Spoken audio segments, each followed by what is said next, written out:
నీవు చేసిన పాపం ద్వారా, నీవు చేసిన తప్పుడు పనుల ద్వారా, పొరపాట్ల ద్వారా ఓటమి పాలే కృంగిపోయావా? అధైర్యపడుతున్నావా? భయపడుతున్నావా? కలవరపడుతున్నావా? నువ్వు ఆ స్థితిలో ఉండిపోవడం దేవుని చిత్తం కాదు. నువ్వు లేవాలి. దేవుడు నీకు విజయాన్ని ఇస్తాడనే విషయాన్ని నువ్వు నమ్మాలి. యేసుక్రీస్తు ప్రభులో నీ విజయము ఎల్లప్పుడూ సురక్షితంగా ఉందని గుర్తించాలి. యేసు ప్రభు శిలువలో మరణించినప్పుడే నీ విజయం ప్రకటించబడింది. నువ్వు చేయాల్సిన పని ఏంటో తెలుసా? ఆ విజయాన్ని స్వీకరించి దేవుని కోసం బ్రతకడమే.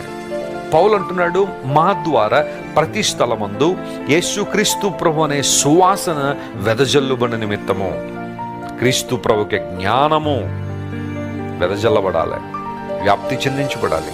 అది ఒక సువాసన, ఫ్రాగ్రెన్స్, సేవర్ అనే పదాలు అక్కడ ఉపయోగించబడ్డాయి. యేసుక్రీస్తు ప్రభుకి జ్ఞానము సువాసన కలిగించే జ్ఞానం. మన జీవితాల్లో క్రీస్తు ప్రభుని గురించిన జ్ఞానాన్ని వెదజల్లు వారంగా మనం ఉన్నామా? విజయోత్సవం